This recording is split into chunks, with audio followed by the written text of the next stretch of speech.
Hello students, good morning. MD coaching centre के online classes में आप लोगों का स्वागत है। आज एमडी कोचिंग सेंटर इंग्लिश का तीसरा क्लास अपलोड करने जा रहा है। इससे पिछले मैं आपको पिछले दोनों जो क्लासेस वॉइस के क्लासेस की जो वीडियो डाले गए हैं उसके सपोर्ट के लिए आप लोगों को धन्यवाद देता हूं। कोचिंग एमडी कोचिंग की तरफ से धन्यवाद देता हूं और साथ ही साथ जिन्होंने अभी तक एमडी कोचिंग सेंटर के ऑनलाइन क्लासेस में दिए हुए क्लास इंग्लिश के और मैथ के 12 के क्लासेस को नहीं देखा है, कृपया जाकर एमडी कोचिंग सेंटर के क्लासेस को देखें, सब्सक्राइब करें, लाइक करें, शेयर करें। और साथ ही मैं आप लोगों को बताना चाहता हूं कि एमडी कोचिंग सेंटर 11th की ऑनलाइन क्लासेस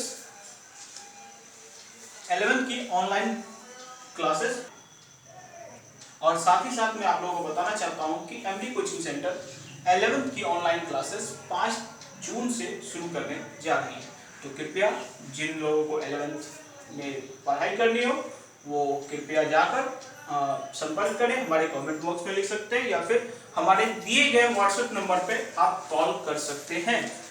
साथ ही साथ मैंने पिछले क्लास यानी कल के क्लास में जो आपको प्रेजेंट इंडेफिनिट का टोटल रूल खत्म कर दिया था अफर्मेटिव का, उसके लिए मैंने क्वेश्चन और आंसर कमेंट बॉक्स पे और आपके व्हाट्सएप नंबर के थ्रू, जिन का व्हाट्सएप नंबर था उनके थ्रू मैंने आप लोगों को भेज दिया है। और साथ ही साथ जिन्हें अभी तक ये नहीं मिला हो या तो एक बार कमेंट बॉक्स में जाए या फिर जिन्हें भी अभी तक प्रेजेंट इंडेफिनिट के इस रूल में यानी अफर्मेटिव के रूल तक में कोई प्रॉब्लम हो वो हमें कमेंट कर सकते हैं, वो हमें व्हाट्सएप के माध्यम से बता सकते हैं, उनके किसी प्रॉब्लम को बता सकते हैं। साथ ही मैं आज जो नया रूल स्टार्ट करने जा रहा हूं मैं उसके बारे में लिख रहा हूं। आज हमारा रूल नंबर 2 होगा, वो होगा प्रेजेंट इम्परफेक्ट। ठीक है, ये हमारा रूल नंबर 2 है, प्रेजेंट इम्परफेक्ट। ठीक है, क्या है? Present imperfect. अब देखिए हमको इसका क्या बनाना है, एक्टिव से पैसिव बनाना है। एक्टिव से पैसिव बनाने के लिए हमको प्रेजेंट इम्परफेक्ट का एक्टिव से पैसिव बनाने के लिए सबसे पहले हमको क्या आना चाहिए, प्रेजेंट इम्परफेक्ट का पहचान आना चाहिए। ठीक है, तो मैं पहचान से बोल देता हूं। हिंदी में पहचान होता है, आप लोगों को पता होगा, आप लोग सब अगर टेंस पढ़े होंगे या फिर थोड़ी बहुत भी जानकारी होगी तो मैं उसको एक बार बता देता हूं। पहचान ये होता है क्रिया के अंत में रहा है, रही है, रहा हूं, रही हूं, रहे हो इत्यादि लगा हुआ रहे तो क्रिया, और यहां क्रिया से मतलब मेन वर्ब, क्रिया के मतलब मेन वर्ब, क्रिया के अंत में क्या हो, रहा हो, रही हो, रहा हूं, रही हूं, रहे हो इत्यादि लगा हुआ रहे तो क्रिया किसकी होती है, प्रेजेंट इम्परफेक्ट टेंस की। किसकी होती है? प्रेजेंट इम्परफेक्ट टेंस की। और उसका स्ट्रक्चर होता है, वाक्य हमेशा टेंस का किससे स्टार्ट होता है, सब्जेक्ट से। अफर्मेटिव का सब्जेक्ट के अनुसार इज, आर, एम, वर्ब का चौथा रूप जिसको हम V4 बोलते हैं, जिसमें V1 यानी मेन वर्ब जो V1 होता है उसमें ing जोड़ के हम क्या बनाते हैं, V4 बनाते हैं, पता है आप लोगों को। उसके बाद ऑब्जेक्ट क्या हो गया, subject, helping verb, main verb के रूप में V4 यानी वर्ब का चौथा रूप, प्लस उसके बाद जो वर्ड आ रहा है ऑब्जेक्ट। तो हमको एक्टिव से पैसिव बनाने में जो रूल पढ़े हैं, हम क्या चाहिए, एक सब्जेक्ट होना चाहिए, अगर हेल्पिंग वर्ब आता है तो हेल्पिंग वर्ब होना चाहिए, मेन वर्ब तो होना ही चाहिए, और क्या होना चाहिए उसके बाद एक वर्ड होना चाहिए जिसको हम क्या बोल सकते हैं, ऑब्जेक्ट बोल सकते हैं। यानी जो ऑब्जेक्ट होता है मेन वर्ब के जस्ट बाद जो वर्ड आएगा वो वर्ड क्या होगा, ऑब्जेक्ट होगा। ठीक है, अब यहाँ पे मैं एक बात बताना चाहता हूँ कि मैंने पिछले क्लास में भी बताया होगा या नहीं बताया तो फिर अभी बता रहा हूँ। ठीक है, या फिर दोबारा याद करवा रहा हूँ कि जब भी V3 और V4 मेन वर्ब V3 और V4 कभी भी आएगा किसी भी वाक्य में तो वो अपने पहले हेल्पिंग वर्ब हमेशा लेता है। इसी तरह से यहाँ देख लीजिए, हमें V4 आ रहा है यानी वर्ब का चौथा रूप, तो वो उससे पहले हेल्पिंग वर्ब ले रहा है। ठीक है, हेल्पिंग वर्ब क्या ले रहा है, HRM, क्या ले रहा है, HRM। ठीक है, अब इसको हम क्या लिखेंगे, यहाँ पे मैंने बताया था, यहाँ पे लिखेंगे AB, यानी कि इसको बोल सकते हैं क्या, एक्टिव वॉइस। क्या बोल सकते हैं, एक्टिव वॉइस। अब एक्टिव से पैसिव करने में मैंने बताया था क्या, इस सबसे लास्ट वाले ऑब्जेक्ट जो वर्ड है जिसको हम क्या कहते हैं ऑब्जेक्ट, उसको क्या करेंगे सब्जेक्ट बनाएंगे, उसको क्या करेंगे सब्जेक्ट बनाएंगे। ये सब्जेक्ट कहां से आया, एवी का ऑब्जेक्ट, क्या हुआ एवी का ऑब्जेक्ट, जो क्या बना पैसिव का, एवी का ऑब्जेक्ट हो गया। ये एवी का ऑब्जेक्ट क्या हो गया, पैसिव का सब्जेक्ट, जो हम लोग बता चुके हैं। ठीक है, उसके बाद इस सब्जेक्ट के अनुसार क्या लेंगे हेल्पिंग वर्ब, क्या लेंगे हेल्पिंग वर्ब। हेल्पिंग वर्ब क्या है, is are am, is are am क्या है हेल्पिंग वर्ब है। ठीक है, और ये सब्जेक्ट कहां से आया, एक्टिव का जो ऑब्जेक्ट था उसको हम क्या किए पैसिव का सब्जेक्ट बना दिए। ठीक है, उसके बाद अब यहाँ पे मैंने कल या नेक्स्ट वीडियो या उससे भी पिछले वीडियो में जो पहला और दूसरा वीडियो उसमें बताया था कि पैसिव वॉइस में जब भी वाक्य बनेगा तो मेन वर्ब हमेशा क्या आएगा, वर्ब का तीसरा रूप यानी V3 रूप। अब यहाँ V3 रूप लाने के लिए हमको एक एक्स्ट्रा वर्ड जोड़ना होगा, वो होता है बीइंग। क्या होता है बीइंग, BEING, बीइंग। बीइंग जुड़ के आने के बाद हमको क्या करना है, अब यहाँ पे वर्ब का तीसरा रूप लिखना है, वर्ब का तीसरा रूप, क्योंकि पैसिव वॉइस में हमेशा क्वेश्चन वर्ब के तीसरे रूप पे ही बनेगा, यानी मेन वर्ब हमेशा V3 का ही प्रयोग होगा।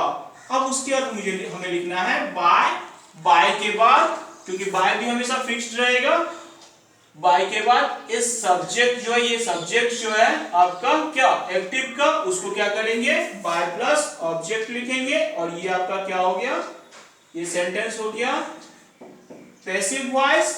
और इस ऑब्जेक्ट को लिखेंगे, कहां से आया, कहां से आया ये एवी का सब्जेक्ट, क्या था ये एवी का सब्जेक्ट, एवी का सब्जेक्ट, एवी का क्या है ये सब्जेक्ट है। अगर आपने इसे नोट डाउन कर लिया होगा तो मैं आपको इसको एक और तरीके से आज समझा रहा हूं, बस सिंपल तरीका वो भी है, बस एक और तरीके से समझा देता हूं। अभी देखिए मेरे पास ऊपर वाला स्ट्रक्चर लिखा हुआ है, क्या लिखा हुआ है subject is are am plus V4 plus object. ठीक है, अब यहां भी मैं सिंपल तरीके से आपको लिख रहा हूं कि मैं एक्टिव से पैसिव कैसे बना सकता हूं। एक स्ट्रक्चर दिया हुआ है, उसमें क्या है सब्जेक्ट है, हेल्पिंग वर्ब है, मेन वर्ब है, और लास्ट में क्या होगा ऑब्जेक्ट होगा।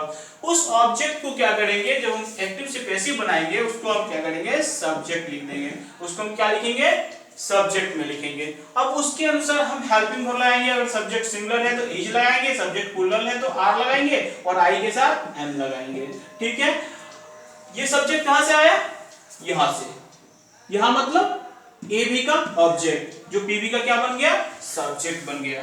ठीक है, उसके अनुसार हम हेल्पिंग वर्ब का प्रयोग कर लिए, और अब मेन वर्ब का प्रयोग करना है, जो कि पैसिव वॉइस में क्या होता है V3। लेकिन मेन वर्ब के प्रयोग करने से पहले हमें यहां पे एक्स्ट्रा वर्ड डालना होगा, क्या बीइंग, क्या डालना होगा बीइंग, जो किसके लिए आएगा सिर्फ प्रेजेंट इम्परफेक्ट के लिए। मतलब आपको सिर्फ ऐसे भी याद रख सकते हो कि सिर्फ इम्परफेक्ट के लिए एक्स्ट्रा एक वर्ड आएगा बीइंग, जब हम एक्टिव से पैसिव में चेंज करेंगे। उसके बाद मेन वर्ब लिखेंगे V3, मेन वर्ब क्या लिखेंगे V3, और अब बाय लगने के बाद ये जो सब्जेक्ट है किसका एक्टिव वॉइस का, वो पैसिव का क्या बन जाएगा ऑब्जेक्ट, क्या बनेगा ऑब्जेक्ट, जिसको हम क्या बोलेंगे पीवी, क्या बोलेंगे पैसिव वॉइस पीवी।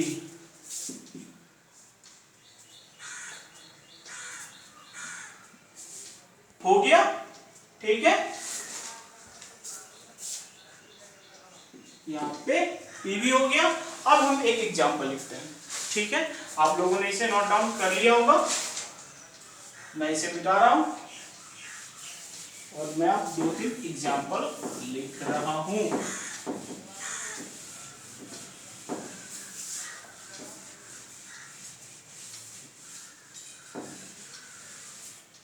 चलो, मैं पहला एग्जांपल लिखने जा रहा हूं।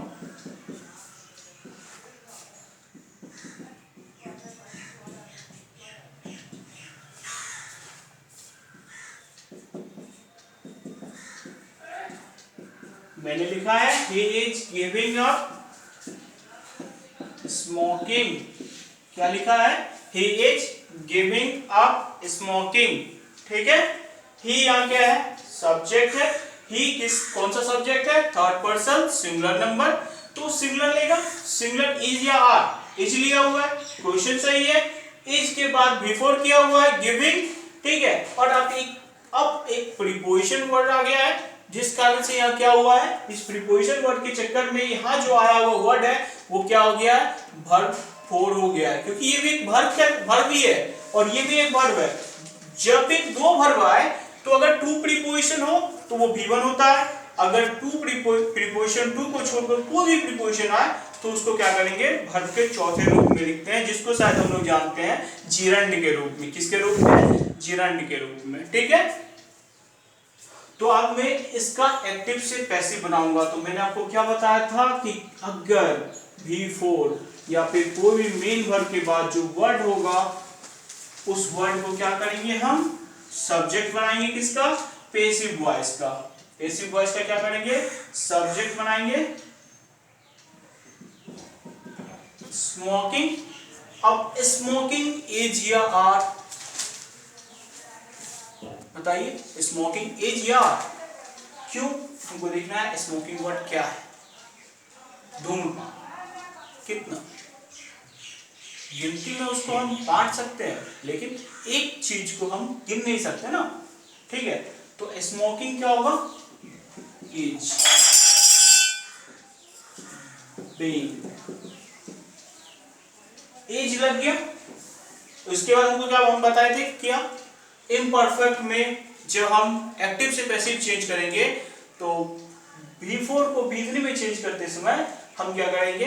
बीइंग लगाएंगे। ठीक है, बीइंग लगाने के बाद हम क्या करेंगे? एक यानी मेन वर्ब को V3 में चेंज करेंगे। तो गिव, क्या? गिवन। उसके बाद लाएंगे up, given up by. By के बाद क्या लाएंगे? ये जो सब्जेक्ट है इसको क्या लिखेंगे? ऑब्जेक्ट। तो ही का ऑब्जेक्ट क्या होता है? हिम। क्या होता है? हिम। ये आपका एग्जाम्पल था। ये आपका एग्जाम्पल, पहला एग्जाम्पल था, जिसको हम लोग क्या लिखे? एक्टिव से पैसिव में बदलने का नियम सीखे। एक्टिव से पैसिव में कैसे बदलेंगे ये सीखे। ठीक है, मैं इसको मिटाने जा रहा हूं। आप लोग को अगर कोई प्रॉब्लम होता हो तो आप लोग देख सकते हैं।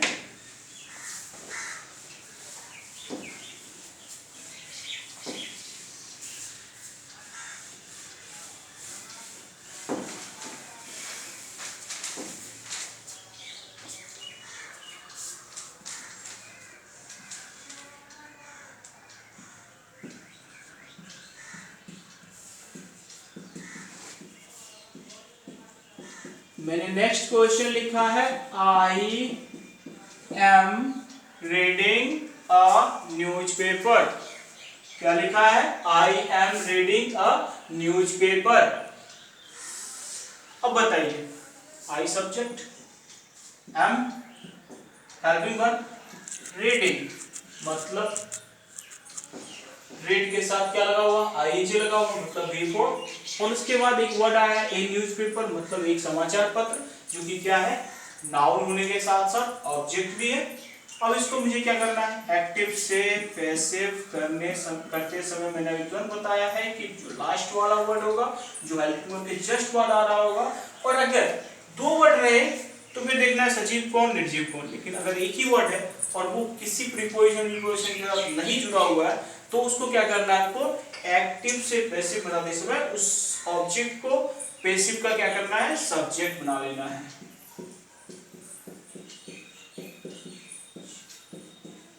बीइंग। अब रेड का हमको V3 देखना है। Red, red, red. क्या होता है? Red, red, red. तो रेड का V3 क्या होता है? रेड होता है, लेकिन लिखते हैं हम लोग स्पेल सेम है READ, लेकिन उच्चारण क्या होता है? रेड। ये हो गया। अब आई है मेरा, लास्ट क्या बचा हुआ? आई। तो बाय के बाद क्या करना है? आई का ऑब्जेक्ट। आई का ऑब्जेक्ट क्या होगा? मी। क्या होगा? मी। हाँ, तो मैंने आप लोगों को ये रूल बताया। ठीक है। और रूल बताने के साथ साथ मैं आप लोगों को एक चीज़ और कहना चाह रहा हूँ कि MD coaching centre online classes में आप लोगों के लिए बहुत ज़्यादा कोशिश करते हुए हमें प्रतिदिन वीडियो को सटीक बनाने की कोशिश कर रहा है ताकि आप लोगों को समझने में कोई दिक्कत ना हो। लेकिन आप लोगों से भी एक उम्मीद है कि आप लोग इसको लाइक करें, सब्सक्राइब करें और वीडियो को शेयर भी करें, ठीक है। और उसी तरह मैं आप लोगों को एक चीज़ और बताना चाहता हूँ कि आज मैंने एक जो क्वेश्चन डालने वाला हूँ उसमें मैंने एक परिवर्तन किया है।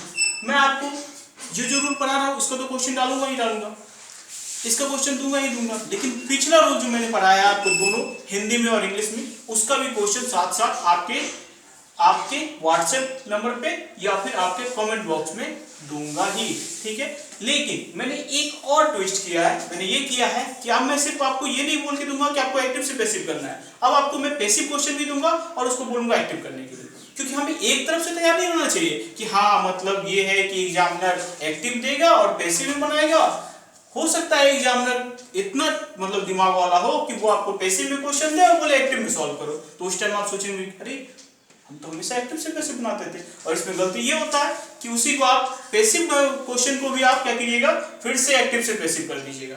इसीलिए मैं इस सतर्कता को पे ध्यान रखते हुए अब मैं क्वेश्चन आपको बोल के नहीं दूंगा कि ये क्वेश्चन एक्टिव में है और आप पैसिव में करो। मैं क्वेश्चन दूंगा और आपको देखना है, आपको दिमाग लगाना है कि एक्टिव है या पैसिव है, ठीक है, क्योंकि मैंने पहचान बताया आपको हिंदी में भी और इंग्लिश में भी, ठीक है।